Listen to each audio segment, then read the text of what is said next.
Olá, sétimo ano, tudo bem com vocês? Espero que todos estejam bem. Nossa aula de hoje é sobre o capítulo 10. Quais características podem ser utilizadas para agrupar os seres vivos, tá? Então, na aula passada, nós vimos, e concluímos o capítulo 9 e hoje nós vamos dar andamento ao capítulo 10, tá bom? Vamos lá? E uma outra coisinha que eu queria conversar com vocês. O capítulo 10, ele é mais extenso. Então, o que eu fiz? Eu separei ele em duas partes. Então, hoje nós vamos ver a primeira parte, tá bom? Sétimo ano. Professora, e a segunda parte? Semana que vem, tá? Eu separei porque eu achei ele muito extenso, tá? Então, tem também algumas informações que a gente tem que conversar, eu tenho que explicar tudo direitinho. Então, eu separei em duas partes, tá bom? Combinado? Então, vamos lá. Níveis de organização dos seres vivos, tá? Então, os seres vivos, eles precisaram ser organizados, tá?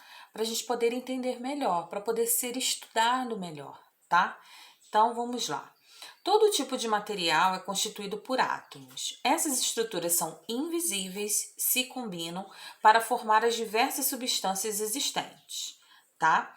Então, cada ser vivo é formado por átomos, que formam substâncias, as quais formam as unidades básicas de todos os seres vivos. Então, qualquer forma, né? As formas de unidade básica se formam a partir das células, tá?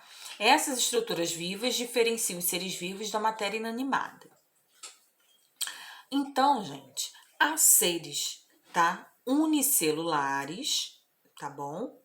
Seres unicelulares são seres formados por uma única célula, tá? Então, seres unicelulares, eu acredito que vocês já tenham visto isso ou ter escutado, talvez, tá?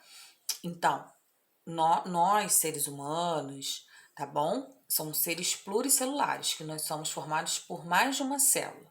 Agora, seres unicelulares são formados por uma única célula. E como exemplo, tá? Nós temos as bactérias, protozoários, algumas algas e alguns fungos, tá bom? Coloquei duas imagens aí, tá? De algumas bactérias. E abaixo são seres chamados de protozoários, tá bom? Então, são seres unicelulares, porque só tem uma única célula. Unicelulares são seres com uma única célula, tá bom? Bom, e seres pluricelulares, tá? Que a professora aí acabou de dizer para vocês. São seres que são constituídos por várias células, tá? Como exemplo, nós temos os seres humanos, os animais, as plantas, tá? Algumas espécies de algas e de fungos, tá bom? Deu para entender? Então, vamos lá. Eu coloquei até uma imagem aí, tá? Para vocês verem, de uma ovelhinha e de plantas, tá? Que são seres pluricelulares. Então, os pluricelulares, na maioria desses seres, tá? As células têm a mesma função, formam um tecido. Os tecidos, por sua vez, formam os órgãos, que funcionam em conjunto com outros órgãos para desempenhar diversas funções. O funcionamento integrado dos órgãos só acontece porque eles se agrupam formando sistemas. O conjunto de todos os sistemas compõe um organismo, que é o ser vivo como um todo. Nós vamos ver isso, olha, aqui nesse nível de organização de uma pessoa, tá? Na sua apostila tem um exemplo aí, também vocês podem olhar, mas eu coloquei um bem parecido, tá? Para você poder entender, tá? Então, nós temos aí os átomos, as moléculas, quando são formadas, tá bom? O nível celular, o nível de tecido, tá bom? Os tecidos vão formar o quê? Os tecidos vão formar os órgãos, tá? E os órgãos funcionam para quê? Para poder a gente se manter vivo. Eles têm que se manter o quê? Em conjunto para manter o nosso corpo vivo, tá? Depois vai formar o quê? No final, forma-se o nível orgânico, tá? Vamos dizer assim, né? Do nosso organismo total, tá? Então, os seres vivos se apresentam as mesmas características e que se reproduzem entre si formam uma espécie, tá? Então, seja na natureza, enfim, tá? Aquelas espécies que se reproduzem entre si e possuem as mesmas características, elas vão formar o quê? Uma espécie, tá? Todos os indivíduos da mesma espécie que habitam um local constituem uma população, a qual interagem com organismos de outras espécies e com o meio ambiente também.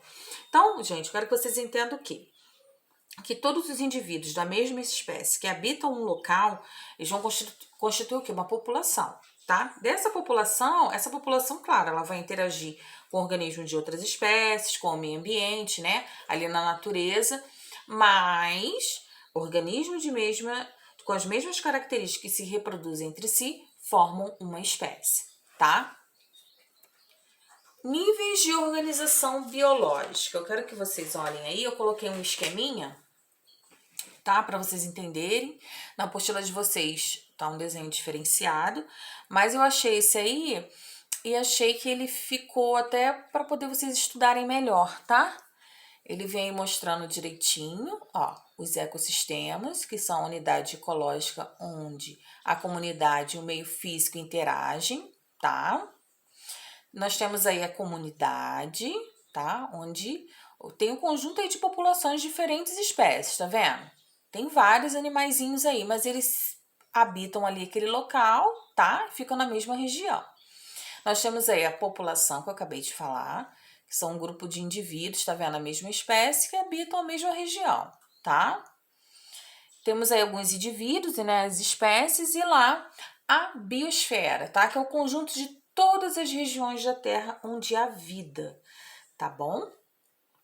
Eu achei esse esqueminha bem prático, dá para vocês estudarem e entender melhor, tá?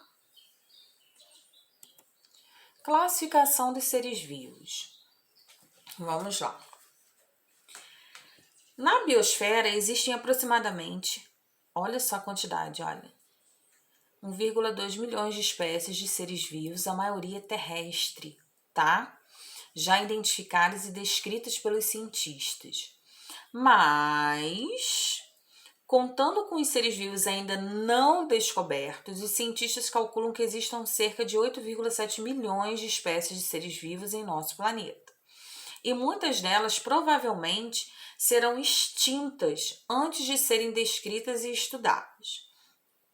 Caso os cientistas estejam corretos, somente 14% das espécies do mundo foram identificadas. E dessas, apenas 9% vivem nos oceanos, tá? Então, o que quer dizer isso? Para vocês entenderem. Que tem muitas espécies por aí que não foram descobertas, tá? E não foram catalogadas. O que é isso? Porque tem que ter um registro de cada espécie, tá, gente? As cores, vem tudo descrito direitinho, até pra gente poder ficar até mais fácil pra gente poder estudar, tá? Cor, tamanho, o que come, como se alimenta, onde vive, tá? Então tem espécies e vou dar até um exemplo para vocês, tá? Na época da faculdade, esse rapaz, né, tinha um rapaz lá que gostava muito de estudar essa parte de ecologia, né? Ele não estudava na minha turma, ele era de uma turma anterior à minha, então por isso eu não tinha contato, eu não falava, não conversava com ele, né? Porque não fazia parte da minha turma.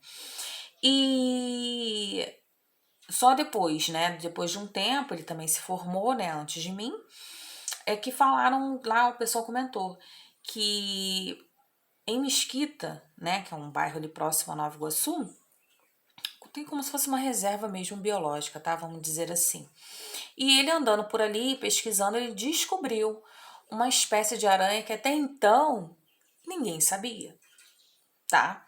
Então ele conseguiu, ele catalogou, tá? Tudo direitinho.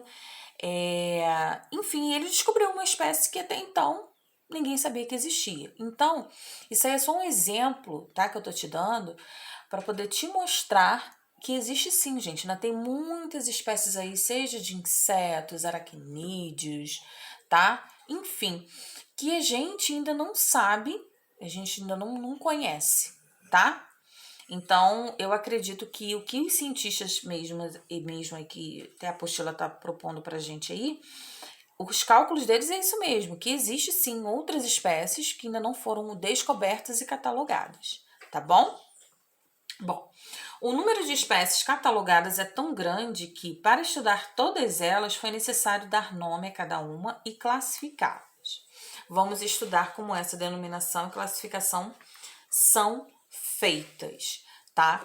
Então, a partir do vídeo, né, de semana que vem, que é o vídeo da parte 2, nós vamos ver como essas espécies foram divididas, como elas foram classificadas, tá bom? Nós vamos ver isso, tá? Vocês vão gostar bastante, é bem interessante, tá bom? E, no mais, eu espero que vocês tenham entendido, tá? Qualquer dúvida, vocês podem me chamar lá na plataforma, vou deixar os exercícios lá também e vou passar um trabalho também valendo ponto, tá? Vou deixar lá tudo explicadinho para vocês, tá? Data de entrega.